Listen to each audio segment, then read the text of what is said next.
안녕하십니까. 프라임에서 여러분과 정치학을 같이 공부하게 된 강재명입니다. 자, 여러분 이제 행시, 5급 공채라 그러죠. 준비할 때 정치학에 대해서 이야기를 좀 들어보실 텐데 점수가 잘 안 나오는 과목이다. 해도 안 된다. 말발로, 글발로 채우는 과목이다. 이런 얘기 하시는데 정치학은요. 이제 앞에 있는 경제학, 행정법이라는 과목은 비전공자가 고득점 받기가 쉽지는 않고요. 또 자기가 잘 썼다고 점수가 잘 나온 게 아니고 엉뚱하게 잘 못 쓴 것 같은데 점수가 잘 나오기도 합니다. 근데 행정학과 정치학 선택 과목 있죠. 뒷세 과목은요. 공부하는 만큼 점수가 나오는 과목이에요. 다만 어떻게 공부하는지가 중요한 거지 그냥 공부만 했다고 점수가 오르는 과목 아니거든요. 그러면 이제 정치학인 학문의 성격이 무엇인지를 아셔야 됩니다. 그래서 최소한의 투자를 가지고 최대한 효과를 얻어야 되겠죠. 이제 수업하다 보면요, 단기 짧은 시간에 합격하는 분들이 있는데 그분들 같은 경우 대부분 정치학에서 고득점을 받는 친구들이 많습니다. 이제 점수를 퍼주는 경우도 있는데 평균적으로 일반적인 시험 문제 경향에서 점수를 일반적으로 줬을 때 보통 이제 50점대 초중반에서 많이 나오는데 어떤 친구들은 60점대 후반 70점 가까이 점수 나오면서 또 좀 예외적 케이스인데 80점 정도 받으면서 갑자기 합격을 하는 친구도 많이 있거든요. 정치학에서 고득점 받는다면 일단 짧은 기간에 합격 가능하겠다. 그럼 어떻게 할 거냐? 자, 이거를 여러분과 함께 같이 그 방법을 찾고, 그 다음에 처음에 공부할 때 힘들겠지만 그 기본만 잡아놓으시면요, 공부하면 할수록 점수가 팍팍 올라가는 이제 합격생들 표현에 따르면 파괴효과 크다고 하거든요. 우리는 그 방법을 찾기 위해서 여러분과 같이 열심히 할 거고요. 여러분 거기에 맞춰서 따라오시면 될 것 같습니다. 자, 그러면 정치학이란 어떤 성격을 가지고 있는지 그 내용을 먼저 확인하면서 어떻게 준비할 건지, 그 다음에 보통 이제 행정고시 5급 공채 공부할 때 순환 강의라 그러죠. 1순환, 2순환. 이게 어떻게 구성되는지 그 부분을 잡고 거기에 따라서 대비책을 잡고 효율적인 학습 전략을 세워 나가도록 하자고요. 자, 정치학은 학문의 성격인데요. 일단 정치학, 폴리틱스라고 하는 건 여러분 들어보셨죠? 그러면 폴리틱스란 대체 뭐냐라고 물어봤을 때 정치학이다. 보통 설명할 때 자, 폴리스에서 일어나는 일을 해결하는 것. 그래서 폴리틱스라고 이름 불렀어요. 대체 이게 뭔 소린가 한번 봅시다. 잠깐 상상을 해봅시다. 자, 때는 19세기 초반입니다. 우리나라에서 세도 정치가 있었고 먹고 살기 진짜 힘들었죠. 지리산 산골짜기에 A라는 사람이 와가지고 화전 이제 숲을 불태우고 밭을 읽었어요. 3년의 소년 진짜 열심히 일해가지고 이제 먹고 살만 하겠다 했더니 갑자기 B라는 사람이 딱 나타나가지고 땅 문서 보여줍니다. 이거 내 땅이다, 나가라. 억울하겠죠. 자, 경제학을 공부하면 이걸 공유자원이라는데요. 공유제를 둘러싼 갈등이 발생하는 거예요. 여기 있는 살림이라든지 이런 것들을 소유권을 누구한테 줄 거냐, 사용권을 어떻게 잡을 거냐, 이 갈등이 발생하거든요. 이때 조선시대라면 누구 찾아갈까요? 원님 찾아가겠죠. 또 이 문제가 좀 해결됐다고 하자. 근데 그로부터 3년 후에 자, C라는 사람이 와가지고요, 위쪽에다가 밭을 읽었어요. 가뭄이 아주 심한 어느 해 계곡물을 이 C가 가로막고 독점적으로 사용하고 있습니다. 갈등 발생하겠죠. 예를 들어서 여러분들 보면요, 골목길에 주차 하나를 둘러싸고 옆집 사람과 티격태격한다. 이런 문제, 아파트 층간 소음을 둘러싼 갈등이 발생하죠. 이런 문제. 경제에서는 희소한 자원에 대한 갈등 얘기 나올 텐데 마찬가지입니다. 그러면 이런 갈등이 발생했을 때 이걸 조정하는 것, 이거를 사용해서 거버닝 한다고 설명해요. 갈등을 조정하는 것, 거번한다. 혹은 거버닝. 그러면 거번이라는 단어는 라틴어 카이버에서 나왔는데요. 카이버가 사이버, 가이버, 사이버라는 단어와 거번이라는 단어로 이렇게 영어로 들어옵니다. 그러면 거버닝하는 자, 거버먼트라는 단어가 나왔어요. 그러면 본래적음에 정부란 뭐 하는 자일까요? 이런 갈등을 조정하는 자가 바로 서양식에서 말하는 정치 개념이 됩니다. 갈등을 조정하는 것. 보면은 우리 사회에서 다양한 갈등이 있죠. 예를 들어서 밀양시 송전탑 건설을 둘러싼 갈등이다. 또 2016년도 초에 보면요, 누리 예산을 둘러싼 중앙정부와 지방정부 간에 누구 예산으로 써야 되느냐, 이거 가지고 갈등이 있었죠. 이 모든 것들을 조정하는 게 정치다. 여러분이 볼 때 국회의사당에 이루어지는 이전 투구를 정치로 생각하시는데 학문적으로 말하는 정치는 바로 이거를 조정하는 그 메커니즘, 이거를 연구한 학문, 이걸 정치학이라고 불러요. 그러면 잠깐 여기서 외도해 볼까요? 동양식의 정치는 뭘까요?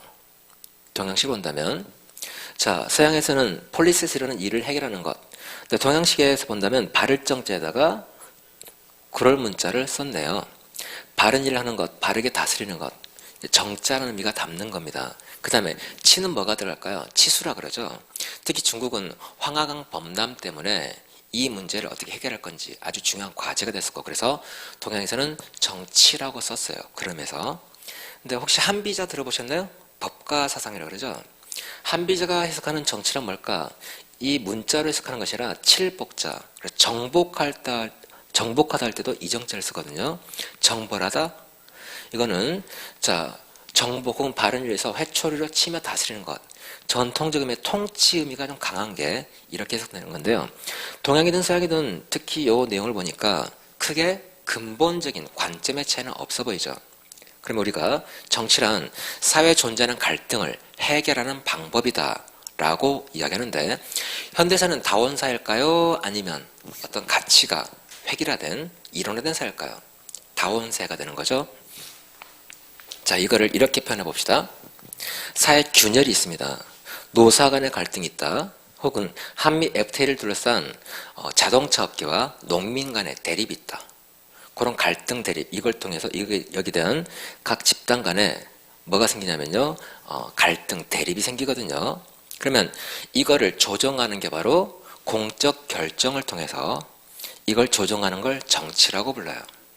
사회에 존재하는 갈등을 공적 결정을 통해서 이 원 안에 있는 게 바로 정치적 과정이 되겠죠. 이거를 정치라고 할 수 있겠다. 그러면 자, 왕정체제는 이걸 누가 결정했을까요? 왕이 단독으로 결정하는 거죠. 우리가 보는 것은 민주주의 사회에서 보는 정치는 무엇인가를 전제로 깔고 있고요. 물론 권위적 독재, 권위적 해결도 있겠네요. 권위주의가 보는, 왕정체제가 보는, 혹은 귀족정이 보는, 혹은 민주정이 보는 이 해결 메커니즘은 무엇일까? 보면 우리는 민주주의 관점에서 이걸 본다고 했을 때 사회에 다양한 집단들이 존재합니다. 그럼 집단들 간의 갈등이 있겠죠. 이거를 우리가 이집단 정치라고 부를 거예요. 근데 여러분 볼 때 이 갈등들이 자, 유럽식으로 본다면 정당을 통해서 투입이 돼요. 정부로 들어가고, 우리가 거버먼트 봤었죠. 국가나 정부로 투입되고, 미국은 직접 투입하거든요. 상이한 메커니즘이 있을 겁니다. 요걸 우리가 보는 게 정치학의 중요한 주제 하나일 거고, 그 다음에 자, 정당이 집권한 후에 자신이 선거에서 제시한 공약대로 집행하겠죠. 문제가 되면 다음번 선거 때 이 집권당을 바꿔버리면 되잖아요. 어쨌든 민주적인 정당성을 가지고 그걸 통해서 조정하는 방식일 텐데, 이 메커니즘 보면 정당과 선거, 의회 정치, 이 과정에서 어떤 식으로 굴러가는가, 혹은 어떤 식으로 굴러가는 게 바람직할까, 이걸 탐구하는 게 정치학의 가장 중요한 주제라고 보시면 됩니다. 우리 사회는 그러면 자, 존재하는 이런 사회 갈등을 공적 결정, 정치를 통해서 효과적으로 통합하고 있을까요? 아니면 갈등이 점점 커지고 있을까요? 2차 시험은 1차라면 모르겠지만 2차 시험은 대체 왜 그런지에 대한 진단과 어떤 식으로 이걸 제도화시키는 게 바람직할까, 이에 대한 내용을 보는 게 바로 2차 시험의 주 관심사가 되겠다라고 보시면 됩니다. 마지막으로 또 의원내각제가 좋냐 대통령제가 좋냐, 이 조정하는 메커니즘을 제도할 때 어떤 게 좋은지에 대한 거기에 대한 논쟁도 있죠. 이것도 다룰 텐데요. 이 전반적인 부분에 대해서 어떤 관점에 접근할 거냐, 정치사상과 민주주의에 대한 얘기가 튀어나옵니다. 정치사상과 민주주의. 보통 제 수업이 어렵다고 하는 분은 뭐냐면, 사실 사상적 기반 없이 개별적인 걸 열심히 외우고 간다? 글쎄요. 어떻게 출제될지 알 수 없어요. 주제는 예측됩니다. 하지만 출제되는 질문하는 방식은 너무나 다양하기 때문에, 기출문제 보시면 주제는 선거에서 똑같이 나오는데 이걸 민주주의 관점에 물어볼 수도 있겠고, 혹은 또 사상적 베이스를 깔고 물어볼 수도 있겠고, 따라서 우리는 사상적 기반을 깔고 이 사상에서 뭐 우리가 이제 볼 때 로크식으로냐, 로지쿠식으로 볼 거냐, 루소식으로 볼 거냐, 바로 민주주의를 바라보는 관점이거든요. 이에 따라서 제도들이 상이하게 형성될 거다. 이걸 먼저 잡고 들어갈 거예요. 그래서 제 수업이 어려운 이유는 이걸 먼저 보기 때문에 어려운데 이것만 잘 잡으면 어떤 문제가 나오더라도 소위 바른다 그러죠. 여러분이 원하는 대로 답안지를 써 내려갈 수 있어요. 이게 깔려있다 없다가 다 따로 외울 거냐 아니면 정리할 걸 최소화시키고 여기에 따라서 모든 걸 배치시킬 거냐라고 차이가 있다고 보시면 됩니다. 그리고 정치에 관한 이론들이 있어요. 국가, 시민사회, 시장 이런 부분들 이론에서 따로 정리할 거고 또 연계되기도 하겠죠. 그 다음에 이제 최근 국제정치 문제가 많이 나오는데 북한 핵 문제 때문에 그 다음에 자 중국과 미국 간의 대립 갈등이 심해지죠. 이 속에서 한국의 외교정책 방향은 어디로 가야 될 거냐 국제정치에서 다루는 내용입니다. 보통 세 문제 출제됐을 때 이쪽 정치 과정에서 한 문제 정도 나온다고 본다면 나머지에서 두 문제 예상하시면 돼요.